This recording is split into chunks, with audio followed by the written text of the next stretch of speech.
나중 영광이라고 하는 제목으로 하나님 말씀 나누겠습니다. 어떤 일을요, 그 중간에 이렇게 포기하고 싶게 되는 경우가 있어요. 도대체 이거 왜 해야 되지? 막 이런 생각이 들고, 이거 하면 무슨 의미가 있어? 막 이런 생각이 들면서 갑자기 포기하고 싶을 때가 있습니다. 그리고 막 어떤 일은 이 일을 하다가 이거 끝까지 못하면 어떡하지? 어차피 끝까지 못하지 않을까? 막 이런 생각이 들면서 포기하고 싶기도 합니다. 또 그래 뭐 열심히 해가지고 이렇게 뭐 목표를 이룬다고 해도 그래서 뭐 나한테 뭐 이익이 있을까? 이렇게 계산을 하다가 그냥 에이 안 하는 게 더 낫겠다 그런 생각이 들어서 이제 포기하게 되기도 합니다. 이제 학생들이 마침 있네요. 너무 좋다. 학생들이 있으니까 우리 다혜도 있고 다혜 친구도 있고 좋네요. 네. 우리 예안이는 왜 없을까? 우리 예안이는 밑에서 있겠죠? 밑에 있네. 그 예안이가 이제 공부하는데 공부를 되게 하기 싫어합니다. 사실 예안이를 예화로 들 필요도 없이 사실 저도 공부할 때 공부 너무 하기 싫어했으니까 공부할 때 공부하기 너무 싫잖아요. 근데 이제 공부 안 하면 이제 아빠니까 우리 다 알고 있지만 그래도 물어봐요. 우리 예안이한테 너 왜 이렇게 공부를 안 하냐? 이렇게 물어봐요. 그러면은 공부를 도대체 왜 하는지 모르겠어요. 이렇게 저한테 얘기합니다. 그래서 이제 얘기하죠. 막 하나님의 영광을 위해서 하는 거다. 뭐 배워서 남 주는 거다. 막 이러면서 공부하는데 중간에 이제 너무 어려워지면 항상 포기합니다. 형 왜 또 안 해? 그러면은 아니 어차피 공부해봤자 좋은 성적 안 나와 아빠. 이거 못하러 해. 이렇게 하는 거죠. 그러면서 이제 저를 설득합니다. 아빠 공부하는 것보다 내가 이 시간에 다른 거 하는 게 더 낫지 않을까? 이제 이런 식인 거죠. 그러니까 계속 뭔가 이렇게 하는 게 힘든 거예요. 뭐 학생들만이 아니라 이제 직장인들도 그렇잖아요. 직장인들도 이제 막 일하다 보면은 막 그냥 그만두고 싶을 때 있잖아요. 왜냐하면은 막 열심히 일하는데 제대로 이게 보수를 안 챙겨주는 거예요. 그렇죠? 일하는 만큼 이게 보수가 안 오면 일을 좀 그만하고 싶은 생각이 많이 듭니다. 그렇죠? 그리고 막 일하다 보면 갑자기 내가 지금 이러려고 태어났나? 내가 평생 일만 하다가 죽어야 되나? 막 이런 막 그런 자괴감들이 밀려오면서 안 하고 싶고 또 이렇게 이 정도 열심히 할 거면은 차라리 다른 데 가면 돈 더 주니까 좀 이직해야겠다 이런 생각이 들면서 중간에 좀 포기하고 싶은 그런 마음이 들 때가 있습니다. 제가 오늘 이제 그 설교를 해야 되는데 그 설교가 되게 하기 싫더라고요. 설교 안 하면 안 되나? 막 이런 생각이 어제 너무 많이 드는 거예요. 어제 토요일 날 진짜 목요일도 은혜 받았고 금요일도 은혜 받았고 토요일도 은혜 받았으니까 뭐 굳이 또 받아도 돼. 뭐 이렇게 집중해서 이렇게 또 받았는데 또 해야 되나 이런 생각도 들고. 그럼 뭐 어차피 목사님 너무 설교를 잘하셔가지고 내가 뭐 굳이 그렇게까지만 할 수 있을 것 같지가 않은데 뭐 내가 또 뭐 해가지고 뭐 이렇게 할 수 있나 막 이런 뭐 해봤자 뭐 그냥 뭐 이런 생각이 자꾸 들으면서 뭐 안 하고 싶다 막 이런 생각이 막 왔어요. 그냥 다 이렇게 우리 그냥 예수 향락교회로 가면 안 되나? 그러면 좋잖아요. 그러면 뭐 굳이 뭐 할 필요 없고, 그러면서 막 포기하고 싶고 막 그럴 때가 있어요. 그러니까 이제 우리가 어떤 일을 하다가 이게 과연 의미가 있나? 내가 이걸 하는 게 진짜 의미 있나? 이런 생각을 하기도 하고, 뭔가 보상이 막 딱 정확하지 않고 이러면은 이제 그만하고 싶은 생각이 듭니다. 사실 우리는 뭐 어떤 보상이 명확하면 이렇게 열심히 하게 돼요. 신천지 말했잖아요. 그러니까 우리가 명확하고 분명한 건 다 이단이라고 그랬잖아요. 제가. 그러니까 이제 명확하게 보상을 말해주면 확실히 하게 돼 있습니다. 근데 이제 이 하나님 일이라는 게요, 정말 명확하지 않으니까 항상 힘든 거예요. 오늘 본문에 등장하는 사람들이 처한 현실과 그들의 마음의 상태가 되게 비슷합니다. 포로기한 백성들이 이제 학계 그 말씀을 듣고 다시 정신 차려가지고 맞아 나 성전 재건하라고 하나님 불러주셨지 하고 성전을 재건한 거예요. 근데 이제 한 달 정도 하고 있었어요. 근데 한 달도 안 됐어요. 한 달이 좀 안 되는 그 시점에 이제 힘들어하고 있는 좀 이거 계속해도 되나 하는 그런 생각이 들 때쯤에 학계에게 하나님이 말씀하셔서 그들에게 하나님의 말씀이 주어지게 됩니다. 학계 2장 3절 말씀 한번 같이 읽어볼게요. 시작. 너희 가운데에 남아있는 자 중에서 이 성전의 이전 영광을 본 자가 누구냐? 이제 이것이 너희에게 어떻게 보이느냐? 이것이 너희 눈에 보잘것 없지 아니하냐? 하나님의 말씀이 누구한테 임했냐면 솔로몬의 성전을 본 사람들에게 임했어요. 그러니까 포로로 끌려가서 70년 만에 돌아왔으니까 이 이전에 솔로몬의 그 성전의 영광을 봤던 사람이라면 되게 나이가 많이 든 사람이겠죠. 70세 이상, 적어도 70세 이상 이제 나이 드신 분들이 이제 포로 귀환에서 왔는데 그 솔로몬 성전을 본 사람이니까 그 영광을 아는 사람이니까 이제 다시 성전을 재건하는 이 과정에서 기초를 쌓고 막 이렇게 쌓아가는 이 과정을 볼 때 굉장히 이게 마음에 초라하고 절망감이 찾아오게 된 거예요. 아, 이런 거 지으려고 내가 여기 왔나? 이런 생각.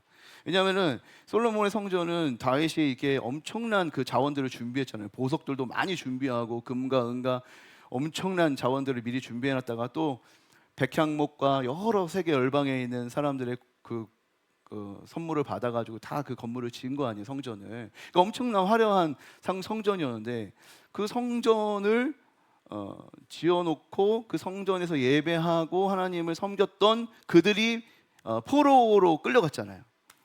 그러니까 적어도 하나님 앞에서 다시 돌아와서 뭐 새로운 일을 또 하나님을 섬기는 일을 제대로 한번 해보려고 하면 성전을 좀 더 화려하게 짓고 더 크게 줘야지 뭐 하나님이 하실랑 말랑 할 거 아니에요. 그런 생각이 들 거 아니에요. 이전에 내가 하나님을 제대로 섬기지 못했구나. 그러니까 우리 제대로 한번 섬겨야 되겠구나. 이제 이런 생각으로 해도 모자랄 판인데 지금 상황이 재료도 별게 없고 이거 성전에 이게 건축하기 위해서 재건하려고 이제 온 사람들도 별로 안 되고 그러니까 그냥 최대한 그냥 비슷하게 이제 성전을 만들어 가는 거란 말이에요. 그러니까 그런 성전을 만들어가는 그들의 마음이 그 기대가 잘 안 되잖아요.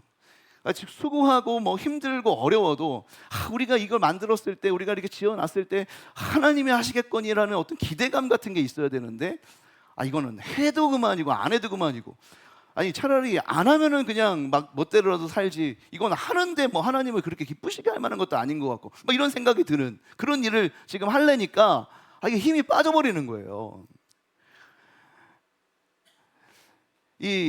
이들의 마음을 얘기해 주는 게 에스라 3장 12절 13절인데 우리 같이 한번 읽어볼게요. 시작.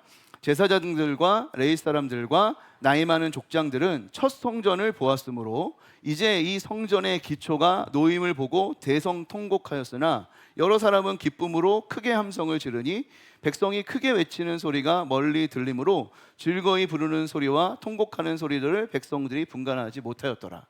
이게 지금 어떤 상황인지 이해됐죠? 이게 성전이 짓는 과정에 옛날에 성전을 보지 못했던 젊은 사람들은 이게 너무 기뻐, 너무 즐거워요. 드디어 우리가 성전을 짓는구나, 막 이렇게 하는 거예요. 근데 옛날에 그 놀라운 그 솔로몬 성전의 영광을 봤던 사람들은 이게 마음에 안 차는 거예요, 이게 별로. 그러니까 어떤 사람은 대성통곡하고 어떤 사람은 기뻐하는 이 공동체 안에 이런 일들이 일어나게 된 겁니다. 좀 우리 상황에서 좀 생각해 보면 우리가 지금 이제 사랑 더하기 사랑 나누기 작정금을 해가지고 8억을 이제 모으자 이렇게 했잖아요. 근데 이게요 그런 생각이 들 수 있는 거라고 전 생각이 들어요. 뭐 예전에 우리가 이제 교회를 건축하면요 한 뭐 몇십억씩 막 이렇게 모아가지고 막 건물을 짓고 막 교회를 이렇게 했잖아요. 근데 이제 그런 시대를 지나가지고 우리가 이제 이런 시대를 살고 있는데 그 예전에 우리가 그 교회가 부흥하던 그 시기를 경험하고 지금 보니까 우리가 지금 이 8억을 모아가지고 뭘 하는 게 뭐 대단한 일이 일어날까? 이런 생각이 별로 안 들잖아요, 사실은. 뭐 8억까지 뭐예요, 사실 우리. 그런 생각이 들 수 있잖아요, 사실은. 그리고 또 하나는, 그러면 그때보다 더 모아 막 이렇게 해가지고 한다고 해도, 그렇게 해도 안 됐는데 굳이 뭐 그걸 해야 되나?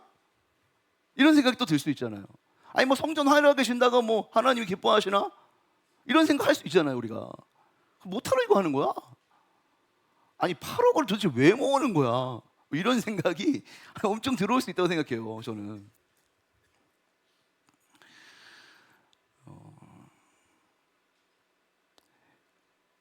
근데 이 말들이 다 맞는 말입니다, 사실은. 만약에 누군가 저한테 목사님 왜 8억을 왜 모아요? 그거 맞아요? 이렇게 나한테 물어보면 왜 틀리다고 생각해요? 아니 지금 이 돈 가지고 더 이웃들을 섬기고 사랑하는 일에 쓰면 더 좋지 않아요? 라고 말하면 제가 그 말 맞는 것 같은데요. 제가 그렇게 말할 수밖에 없어요. 무조건 맞는 말이에요. 그 말이 무조건 맞는 말이에요.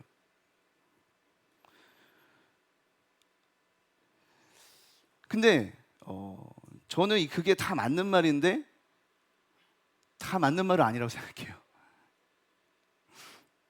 어제 이제 그 목사님께서 Q&A 시간에 어떤 권사님이 목사님께 이런 질문을 했어요. 제가 참 사랑하는 사람이 있는데 이 사람이 교회에서 많은 상처를 받은 거예요. 그래서 막 교회 뭐 어디 교단 막 이런 데 이제 속하고 싶지 않고 어떤 사람이 가르쳐주는 하나님 말씀을 배우면서 그 말씀 안에 거하는 것을 되게 행복하게 여기게 된 거예요. 근데 이제 이 사랑하는 언니가 그 말씀을 배우면서 행복해 하니까 이 언니가 자꾸 자기를 너도 이렇게 해라, 교회 나와가지고 이렇게 말씀 공부하면서 이렇게 하자, 이렇게 한다는 거죠. 그래서 내가 이거를 따라가야 돼요, 안 따라가야 돼요? 잘못된 것 같은데 내가 볼 때는 내가 거길 가야 돼요, 안 가야 돼요? 이런 얘기를 이제 물어봤어요. 어떻게 그 사람을 대해야 되냐? 근데 이제 목사님이 이런 대답을 해주셨어요. 그러니까 이제 이단이 아니라는 전제 하에, 예를 들어서 그 사람은 사실 교회에서 상처를 많이 받은 거잖아요. 그러니까 정말 하나님을 사랑하고 싶고 하나님 안에서 살고 싶고 하는 마음에 공부하면서 그렇게 우리가 생각하는 어떤 신앙생활하고 다른 방식이죠. 그런 방식으로 살아갈 결정한 거예요, 그 사람은. 근데 나는 아니에요. 나는 그거 좀 잘못될 수도 있고 지금은 잘못되지 않았지만 앞으로 잘못될 가능성이 있다고 판단이 되는 거예요. 그래서 나는 그냥 이 전통교회에서 남아있기로 한 거예요. 그러면 서로가 서로를 존중할 수 있어야 된다는 거예요. 이게 무조건 맞아, 전통교회 있는 거 무조건 맞아, 이것도 아니고 저렇게 말씀 부르면서 교회 제도 같은 거 다 버리는 게 무조건 맞아, 이렇게 말하면 안 된다는 거예요. 서로가 지금 서로의 상황 속에서 하나님을 사랑할 수 있는 방법으로 선택한 것으로서 나는 이게 정말 지금 맞아 라고 할 수 있는 그 정도까지여야지 너도 이렇게만 해야 돼 라고 말할 수 없다는 거예요. 왜냐하면 이게 이단이 아니라 하나님을 사랑하는 방식의 다른 표현이라고 생각한다면 그럴 수 있다는 거죠. 그러니까 무슨 말이냐면 이거를 하냐 저거를 하냐 보다 더 중요한 건, 그렇죠? 이거를 하냐 저거를 하냐, 어떤 방식으로 하나님 섬기냐보다 더 중요한 건 정말 섬기느냐예요. 정말 하나님을 사랑하냐예요. 정말 사랑하고 싶냐 이거예요. 그러니까 저한테 예를 들어서 우리 왜 8억 모아요? 라고 말할 때 누군가 저에게 왜 8억을 모아야 돼요? 이렇게 말할 때 저는 그거 하지 말고 16억 모아야 돼요, 이렇게 말할 수 있는 사람도 있고, 우리 그런 거 하지 않아야 돼요 라고 말하는 사람도 있을 수 있다고 생각해요. 다 맞는 말입니다, 사실은. 다 맞는 말인데 그 맞는 말을 할 때 그 사람의 마음이 진짜 중요합니다. 저는 어떤 사람이 우리 교회 안 다니고 다른 교회에 가겠다고 막 이렇게 하는 사람이 있고, 어떤 사람이 이제 신방하고 상담하다 보면 제가 목사님 제가 교회에서 지금 은혜를 못 받고 있는데 옮겨야 돼 안 옮겨야 돼 막 이런 거 물어보는 사람들이 많이 있는데 제가 항상 이런 말을 해요. 당신이 교회를 옮겨서 더 잘할 수 있냐? 당신이 교회를 옮겨가지고 정말 하나님의 영광을 위해서 잘 살 수 있냐? 그럼 옮기라 그래요.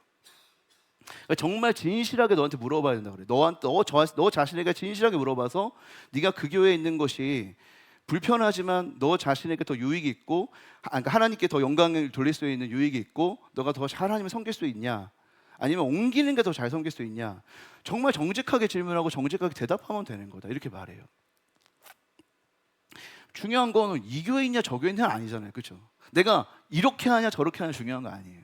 진짜 중요한 건 뭐냐면 내가 정말 주님을 위해 그 일을 하냐죠. 주님을 위해 그 일을 하냐. 성전 건축한다고 달라지는가? 달라지지 않죠. 우리 한국 교회에 엄청난 성전을 줬지만 뭐 달라졌어요?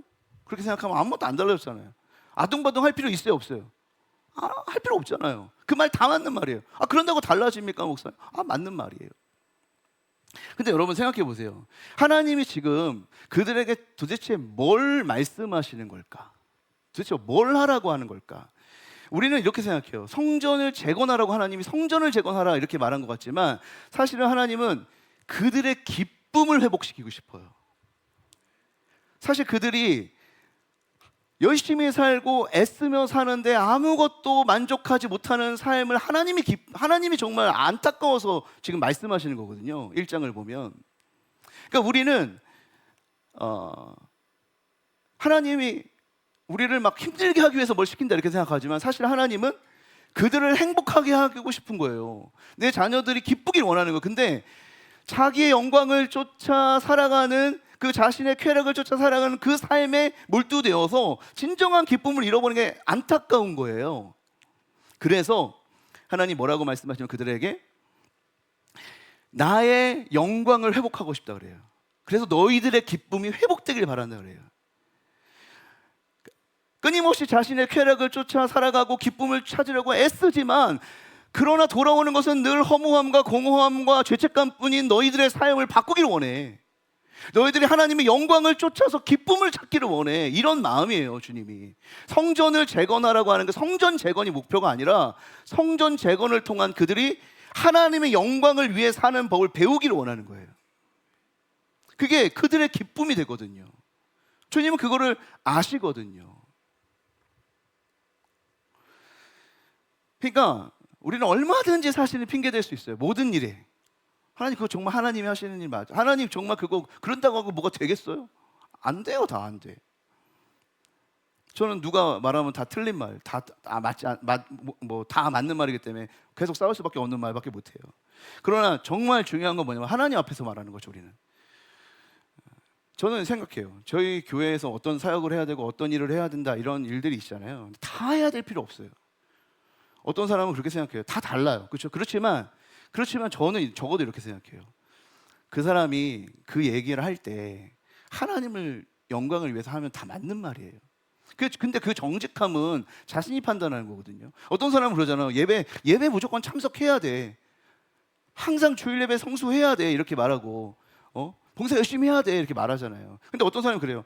세상에서 하나님 예배하기 위해서 이 세상에서 열심히 일해야 되고 그 하나님께 영광 돌려야 돼요. 이렇게 말해요. 그럼 그 말이 틀린 말이야, 맞는 말이에요? 맞는 말이에요. 너무 맞는 말이에요. 근데 중요한 건 그게 얼마나 좋은 핑계가 되냐 이거예요. 그렇게 말하는데 정말 하나님의 영광을 위해서 일하냐 이거예요. 그건 너무 좋죠. 하나님이. 그럼 너무 좋아요. 저는. 그렇잖아요. 하나님 영광을 위해서 그렇게 살겠다는데 예배 못 나와도 너무 좋잖아요. 봉사 못해도 좋잖아요. 정말 그 세상에서 그렇게 살겠다는데 그거 위해서 우리가 그렇게 하는 건데 그렇게 살겠다는데 누가 말려요 그거를. 근데 정직하게 정말 그것 때문이 아니잖아요. 그게 아닌데 왜 자꾸 우리가 그런 생각을 하냐고요. 하나님께 영광 돌리기 위해서 시작된 일이고 그게 무슨 일이든지 그것을 순종하는 것을 통해서 하나님 영광 받으시는 거예요. 무슨 일을 하느냐가 중요한 게 아니라 하나님이 하시는 일, 하나님이 내게 하라고 하신 일을 내가 순종하는 거예요. 그 일이 다 이루어질 걸 다 내가 알아요? 몰라요.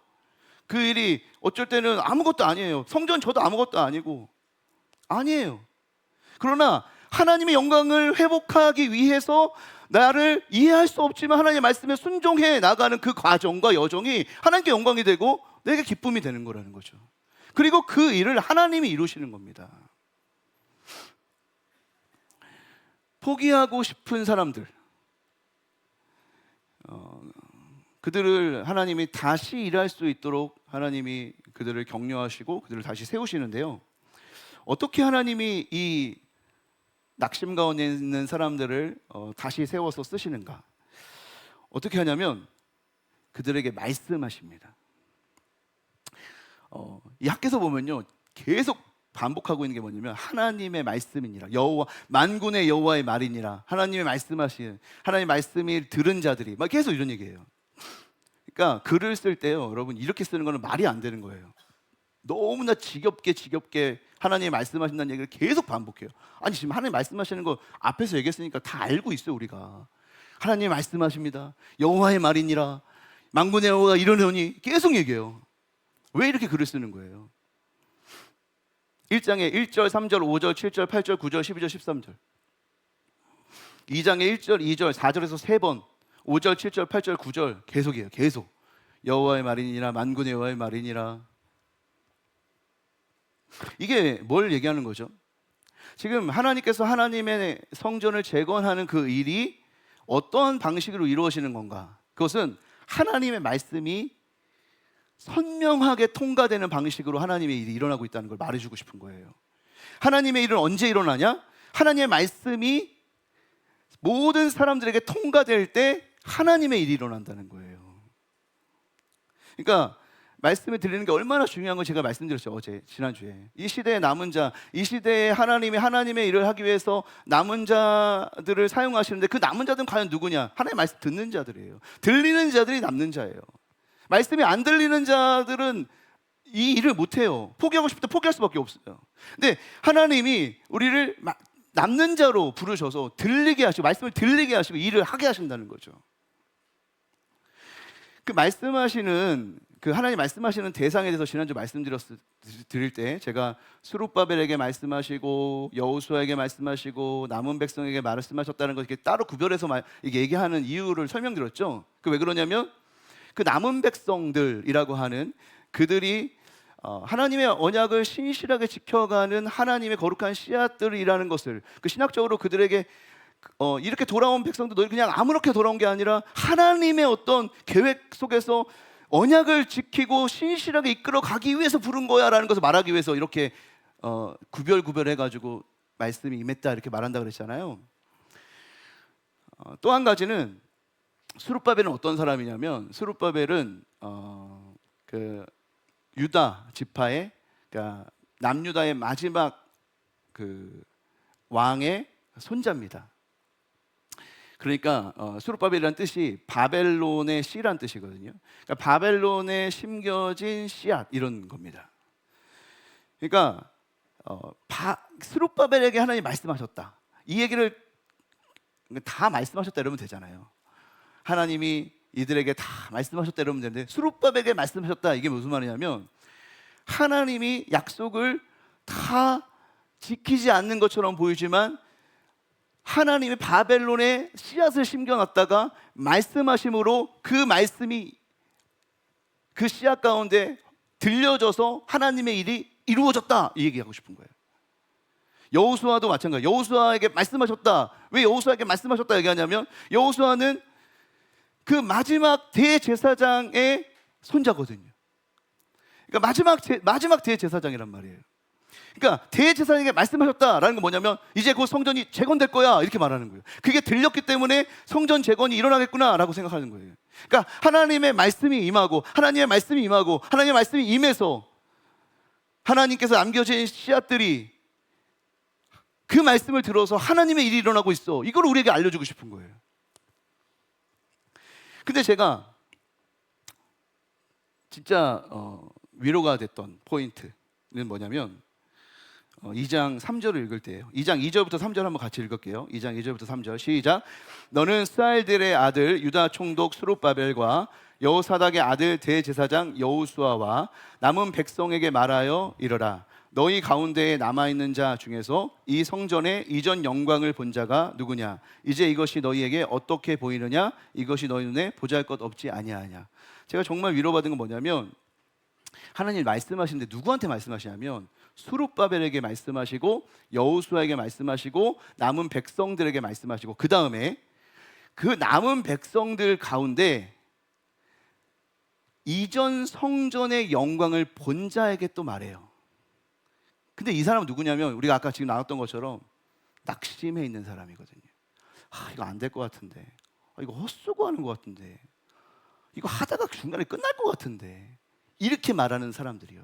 굉장히 연약한 사람들이잖아요. 근데 하나님이 남은 자들 중에 이런 사람들도 뒀다는 게 너무나 큰 위로예요. 우리 남은 자들 그러면은 막 대단한 사람들일 것 같잖아요. 그러니까 내가 남은 자일까 아닐까 막 되게 막 마음이 힘들잖아요. 근데 하나님이 이렇게 의심하는 사람, 중간에 막 포기하고 싶은 사람, 이런 사람도 남은 자들 중에 뒀다는 게 너무 위로잖아요. 저는 맨날 포기하고 싶거든요. 근데 이런 자들에게 하나님이 말씀하셔서 하나님이 일이 일어나는 거예요. 너무나 감사한 일이죠.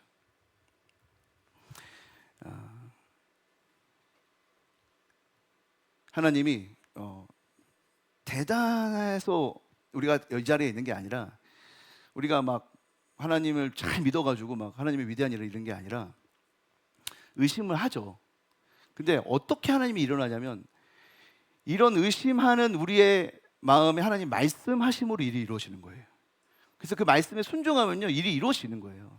여전히 의심이 있어요. 여전히 이거 해봐야 이거 아둥바둥 해봐야 뭐가 돼, 이런 생각이 들지만, 내가 설교한다고 정가신 목사님처럼 은혜를 끼치겠어? 이런 생각이 너무 들어서 그냥 안 하고 싶은데 이러지만, 근데 이게 다 하나님이 하시는 일이라는 거죠. 그러니까 하는 거예요. 못해도 괜찮아요. 말씀 들리는 대로 그 말씀에 순종하면 하나님이 하시는 일이죠. 하나님이 그렇게 남은 자들로 우리를 부르신 겁니다. 근데 이 낙심에 있는 사람들이 말씀을 들어야 된다라고 말씀하시면서, 그래야만 너희들이 이 일을 완수할 수 있다라고 말씀하시면서, 그 말씀의 그 내용이 뭔지를 지금 말씀하시는데, 우리가 하나님으로부터 무슨 말씀을 들어야 되냐면, 하나님이 우리와 함께 하신다 하는 것을 들어야 된다는 거예요. 그 하나님은 또 만군의 여호와다, 이 말씀을 들어야 돼요. 만군의 여호와가 너희와 함께하고 있다, 이 말씀을 우리가 들어야 된다. 그래야 포기하고 싶어도 갈 수 있대요. 포기하고 싶어도 남은 자들로 쓰일 수 있대요. 만군의 여호와라는 말은 무슨 말이냐면, 모든 군대를 통치하시는 여호와, 그러니까 가장 강력한 능력을 가진 하나님을 말하는 거예요. 그 만군의 여호와가 우리와 함께 하시는 하나님이라는 거예요. 그러니까 두려워할 필요가 없다. 네 마음을 굳세게 해라. 이거 하다가 안 이루어지면 어떡해요? 이거 중간에 포기하고, 이거 보잘것 없어가지고 이거 아무것도 아닌 거로 그냥 끝나면 내 인생이 다 이상해지는 거 아니에요? 이렇게 말하지 않아도 된다는 거예요. 그럴 생각 할 필요 없다는 거야. 하나님이 지금 너와 함께하고 있다는 거예요. 만군의 여호와가 너와 함께하고 있다. 학개서 2장 5절에 이렇게 되어 있습니다. 시작. 너희가 애굽에서 나올 때에 내가 너희와 언약한 말과 나의 영이 계속하여 너희 가운데에 머물러 있나니 너는 두려워하지 말지어다. 이 얘기를 왜 하냐면, 지금 너희와 함께하는 만군의 여호와 하나님은 너희가 애굽에서 나올 때 너희가 하나님과 언약한 말을 지키고 그 영으로 계속해서 너희들과 함께했던 그 하나님이야. 구름기둥과 불기둥으로 그 광야에서 너희를 인도했던 그 하나님이야, 이렇게 말하는 거고, 2장 7절에 모든 나라를 진동시킬 거며 세상을 진동하게 할 하나님이 너희와 함께하고 있어, 하실 하나님이 하고 있어라는 건 무슨 말이냐면, 그때 그 하나님, 그 홍해를 가를 때 하나님이 하늘을 진동해서 홍해를 갈랐다 그러잖아요. 홍해를 가른 하나님, 그 하나님이 너희의 하나님이야. 무슨 말이냐면, 지금 출애굽처럼 정말 말도 안 되는 그 애굽의 노예로 살아가던 사람들이 구원을 받았던 것처럼 당연히 의심했지만, 광야에서 나 그냥 죽나? 이런 생각 들었지만, 이 도대체 여정이 언제 끝나? 이런 생각이 들었지만, 결국 구원의 길을 여셨던 그 출애굽의 역사 가운데 능하신 그 하나님의 능력을 보여주셨던 그 하나님을 기억하면서, 지금 너희들 포로로 돌아온 거 있잖아, 이거 별거 아닌 것 같지? 몇 명 안 돌아가지고 이거 짓는 거 그냥 이거 이상한 것 같지? 아니야. 네가 볼 때 보잘것 없는 것 같지? 아니야. 그 하나님이 나야. 출애굽했던 하나님이 나야.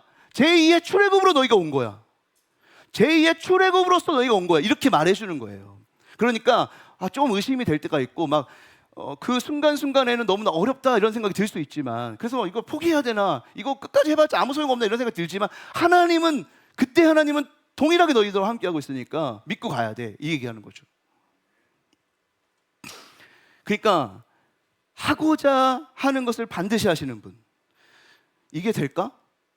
대봐야 이 정도 아닐까 생각했던 것을 능가해서 충분히 하실 수 있는 그 하나님 우리와 함께하고 있다, 이것을 믿고 마음을 굳세게 하고 두려워하지 말고 그냥 일하라는 거예요. 그 일이 어떻게 될까, 뭘까, 그 일을 통해서 뭘 할 수 있을까, 이런 거 생각하지 말래요. 몰라요. 우리는 모르잖아요. 솔직히 모르잖아요. 저도 모릅니다. 8억 도대체 뭘 하려고 하는지 몰라요. 근데 여러분, 어저께 진짜 중요한 말을 하셨는데, 말씀, 그냥 우리가 믿는 우리의 머릿속에 나오는 거 하려고 하는 거 아니잖아요. God size faith라고 했잖아요. 하나님의 사이즈의 믿음을 가져온다는 거잖아요. 하나님이 하시고자 하는 일을 해야 우리가 너무 기쁠 거 아니에요. 하나님이 이걸 하셨다. 근데 우리가 다 알고 하면 뭐 하냐고요. 8억 가지고 뭐라가 하게 할 일이 있겠죠. 기대가 안 되세요? 기대가 되잖아요. God size faith 너무 기대되잖아요. 근데 이 God size란, 저는 진짜 이 God size라는 게 너무 좋은 말이라는 게 뭐냐면, 여러분 우리가 항상 God size 너무 큰 거라고만 생각해요. 아닐 수도 있어요. 크면 제일 좋지만 아닐 수도 있잖아요. 근데 그게 God size라는 게 중요한 거죠. 그런 믿음으로 하면 되는 거예요. 해봤자 이거밖에 안 됐잖아요. 저한테 그렇게 말할 사람 하지 마세요. 아니 그런 거 아니라고. 그런 거 뭐 이거 무조건 되니까 합니다 이런 거 아니에요. 하나님이 하실 걸 믿고 가자는 거지. God size faith를 가지고 하나님이 하실 일을 기대하면서 그냥 오늘 이해되지 않는 일을 그냥 하는 거예요. 하나님이 하시는 거죠. 근데 이 말씀이요 진짜 기가 막힌 타이밍에 와요. 7월 21일. 학계는 계속 날짜를 정확하게 얘기하고 있잖아요. 다리오 왕 2년 7월 21일에 이 말씀이 임했다고. 근데 처음에 성전 재건하라고 독려했던 건 6월 24일이에요. 근데 다시 약간 지쳐 있고 이거 의미 있나 이렇게 생각하는 한 달이 거의 지나가는 7월 21일에 하나님 말씀하시는 거예요. 이제 포기할랑 말랑 할 때, 너무 초라해. 이거 해봐야 안 될 것 같아. 이렇게 생각할 때 딱 말씀하시는 거예요. 근데 너무 신기한 거는 제가 진짜 깜짝 놀랐는데, 제가 마치 의도했던 것처럼 이 유대력의 7월 21일이요. 7월이라고 하는 건 그러니까 지금 현대력으로 하면 9월이에요. 9월. 오늘은 9월 21일입니다. 네, 제가 진짜 껴맞히는 게 아니라 깜짝 놀랐어요. 내가 발견 21일이네. 그 시간에 말씀하시는 거예요. 근데 이 9월 21일은 어떤 날이냐면, 사실 왜 이 7월 21일을 기록해놨냐면은 이 날은요 초막절의 마지막 날입니다. 근데 초막절은 어떤 날이냐면 7월 15일 날 시작돼서 일주일 동안 하나님께서 이스라엘 백성들을 출애굽시켜 주신 것을 감사하면서 지키는, 일주일간 지키는 절기거든요. 근데 어떻게 그 절기를 지키냐면, 초막을 짓고 광야에서 이렇게 고생하면서 막 그 성막에서 이렇게 살았던 것 같은 굉장히 이렇게 취약한 상태에 일주일 동안 자기를 놓치면서 이렇게 연약한 우리를 구원하신 하나님의 은혜를 기억하는 거예요. 그런 방식으로 나는 혼자는 아무것도 할 수 없는 취약한 인간인데 하나님이 나를 구원하셨다는 것을 직접 경험하도록 만들어 놓은 절기가 초막절이란 말이죠. 근데 이 날의 마지막 날이에요. 이 날의 마지막 날. 근데 물론 이 시기를 가만히 생각해 보면 초막절을 지켰을까요? 안 지켰을까요? 거의 못 지켰어요. 대대적으로는 못 지켰고, 아마 아주 신실한 사람들이 조금 그 날을 기억하면서 나름대로의 어떤 절기를 지켰겠지만 아마 제일 못 지켰을 거예요. 하나님의 구원이라고 하는 것은 하나님이 하시는 거야. 우리가 할 수 있는 게 아니야. 하나님이 하시는 거라는 기억하는 그 절기. 그 마지막 날에는 어떻게 하는 줄 아세요? 마지막 날에는 성전에다가 물을 기울여가지고 성전에다가 물을 붓는 의식을 하면서 그 초막절을 지켜요. 그 왜 그러냐면, 광야에서 우리 목말랐을 때, 물 없어서 죽으려고 그럴 때 하나님이 우리에게 물을 공급하셔서 우리를 살려주셨지라는 은혜를 기억하는 동시에 이렇게 고통과 어려움 속에 영적으로 갈급한 우리 이스라엘 민족을 하나님 채워주십시오, 우리를 해갈시켜 주십시오라고 하는 그 소망을 담아서 그 절기의 마지막 날 출애굽의 그 놀라운 구원의 역사를 베풀어서 하나님이 지금도 우리 가운데 함께해 주시기를 원하는 소망을 담아서 그렇게 붙는 의식을 하는 거거든요. 그런데 이 마지막 날에, 물론 그런 의식을 안 했을 거예요. 그 날에 하나님이 임하셔서 포기하고 싶은 그들에게 말씀하시는 거예요. 이게 무슨 의미예요? 우리로서는 아무것도 할 수 없다는 그 생각이 들 때 한 가지 유일한 소망, 우리 하나님께 구하기만 하면 하나 할 수 있다는 거예요. 하나님이 하나님의 은혜로 한다는 그 사실만 알면, 하나님의 능력으로 한다는 그 사실만 알면 우리를 하나님이 사용하신다는 거죠. 우리가 뭘 하려고 하니까 힘든 거예요. 우리가 뭔 결과를 내려고 하니까 힘든 거예요. 우리가 그 결과를 통해서 뭔가 이득을 보려고 하니까 힘든 거예요. 하나님의 영광을 보고 하나님만이 이 일을 할 수 있습니다 고백하면서 살아가는 사람들에게 이게 놀라운 구원의 은혜로, 기쁨으로 다가올 수 있는 일인데, 왜 중간에 자꾸 포기하고 싶냐? 하나님이 없기 때문에 그런 거죠. 예수님이 이 명절 끝날, 그러니까 7월 21일이죠. 이날 이런 이야기 하셨죠. 우리 요한복음 7장 37절 39절 말씀 읽겠습니다. 시작. 명절 끝날 곧 큰 날에 예수께서 서서 외쳐 이르시되 누구든지 목마르거든 내게로 와서 마시라. 나를 믿는 자는 성경의 이름과 같이 그 배에서 생수의 강이 흘러나오리라 하시니 이는 그를 믿는 자들이 받을 성령을 가리켜 말씀하신 것이라. 예수께서 아직 영광을 받지 않으셨으므로 성령이 아직 그들에게 계시지 아니하시더라. 예수님이 이 명절 끝날 왜 명절 끝날 이걸 말씀했을까요? 그들의 영혼을 갈급한 그들의 영혼을 채워줄 성령 하나님의 은혜 기다렸는데 그게 예수고 내가 보낼 성령이 그 일을 한다는 거예요. 초막절의 마지막 그날 일주일 동안 초막 가운데서 자신의 인간의 그 무능함과 취약성을 절실하게 느끼는 그 가운데서 하나님의 그 임재와 하나님의 채우심을 간절히 기다리는 그 시간에 정말 하나님께만 요청해야 되는 것이 필요한 그 시기 하나님이 오셔서 가란 그들의 마음, 포기하고 싶은 그들의 마음에 하나님 말씀하시는 거죠. 이 시기가 얼마나 기가 막힌 시기입니까? 여러분, 우리 안에 그런 마음 있잖아요. 내가 이렇게 하는 거 무슨 의미가 있을까? 봉사할 때마다 그런 생각 들지 않으세요? 우리 사경회 하는데 우리 강사님 잘 섬기려다 보니까 막 간식들 막 하는데 간식도 목사님 이거 안 좋아하시는 것 같기도 하고 막 엄청 고민. 우리 편지 집사님은 그거 이쪽 꼴에서 사야 되나 이걸 막 이런 거 고민해요. 진짜 초라하잖아요. 그거 하는 거 막 그렇잖아요. 어쩔 때는 내가 이거 무슨 이런 일을 해야 돼 이런 생각이 들 것 같아. 내가 뭐 현지 집사님 보면은 막 제가 저도 이게 이제 성갑신 목사님 하나님의 영광을 드러내라 현수 막 이렇게 붙여놨다가 또 효도밥상으로 또 가라 또 다시 이게 막 하나님의 일이라는 게요 굉장히 초라해요. 진짜 뭐 대단한 게 아니에요. 진짜 뭐 막상 여러분 해보면 그렇잖아요. 하나님의 일이라고 여러분 하는 거 있잖아요. 여러분 되게 초라하게 느껴질 때 많지 않아요? 이거 내가 도대체 해서 뭐 세상이 뭐가 바뀌어? 뭐 이거 해가지고 뭐가 달라져? 여러분 이런 생각 안 드세요? 정말 포기하고 싶잖아요. 그럴 때 그냥 적당히 놔버리고 싶고. 근데 여러분 하나님이 그렇게 하시지 않는다잖아요. 하나님이 그런 일이 아니래요. 이건 초라한 게 아니래요. 이거는 하나님의 일이래요. 제가 오늘 이제 끝나고 부를 찬양을 골랐는데 온 마음 다해라는 찬양을 골랐어요. 거기에 이런 가사가 있어요. 다 이해할 수 없을 때라도 감사하며 날마다 순종하며 주 따르오리다.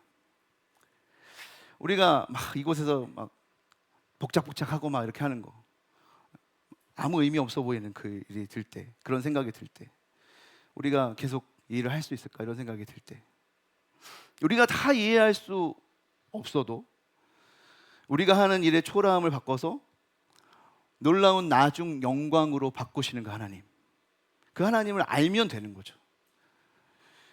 나중에 그 영광을 알면요 오늘 초라한 걸 할 수가 있는 거예요. 근데 어떻게 우리가 그 나중 영광을 아는 사람이 되느냐? 그것은 나중 영광을 진짜 아는 분과 함께 하는 거죠. 십자가를 지나셔서 부활의 영광을 가지신 그 예수님, 진짜 나중 영광, 십자가를 지나 마침내 얻게 되는 그 영광을 아시는 예수님이 우리 함께 하시면 이 초라한 일 가운데 놀라운 하나님의 영광을 발견하게 되죠. 그냥 현수막 가는 게 아니고 그냥 간식 고르는 게 아니죠. 이 일이 놀라운 나중 영광으로 바뀌는 일이라는 것을 알면 다르죠. 반드시 다르죠. 우리가 그분 안에서 그분이 가지고 있는 나중 영광을 본다면 보잘것없어 보이는 우리의 작은 섬김과 사역들이 엄청나게 소중한 일이었다는 것을 알게 될 것입니다. 우리가 할 일은 그저 그분 안에서 그분이 가지시고 그분이 보고 계신 나중 영광을 함께 누리는 겁니다. 로마서 8장 18절에 이런 말씀이 있어요. 생각하건대 현재의 고난은 장차 우리에게 나타날 영광과 비교할 수 없도다. 장차 나타날 영광과 현재의 고난을 비교할 수 없을 만큼 그 영광은 크다. 여러분 이 고백 누가 할 수 있어요? 예수 믿는 예수 안에 사는 그 사람만 할 수 있는 거예요. 어제 그랬잖아요. 고통은 새 거라며요. 고통은 늘 새롭다며요. 고통은 계속 당해도 계속 새롭게 계속 우리를 아프게 한다며. 근데 그 고통 속에 살아가는 우리가 어떻게 고통을 이기고 승리하는 삶을 살 수가 있어요? 못 살죠. 고통을 넘어서 어떻게 나중 영광을 볼 수 있고, 고통을 넘어서 어떻게 장차올 영광을 위해서 살 수 있어요? 못 살죠. 그 고통은 너무 세고 너무 아픈데. 누구만 그 고통을 넘어서 나중 영광을 실제로 가지신 그분이 우리와 함께하면 우리가 고통을 이겨내고 나중 영광을 위하여 그 초라한 삶 속에서도 나중 영광을 누리며 살아갈 수 있는 사람이 되는 겁니다. 여러분, 이제 우리가 할 일은 그 주님과 함께 하는 것이고, 그 주님, 우리와 함께 하시는 그 주님을 더 깊이 사랑하는 것이고, 예수를 깊이 섬기는 거예요. 그냥 그것이 오늘 우리의 초라한 삶을 영광스럽게 바꾼다는 것을 기억하시고, 또 그 영광을 누리게 하시는 것은 우리를 기쁘게 하시기 위함이라는 것을 잊지 마시고, 예수님을 깊이 깊이 사랑하시고 예수님을 깊이 깊이 누리시면서 살아가시게 되기를 주님의 이름으로 축복합니다.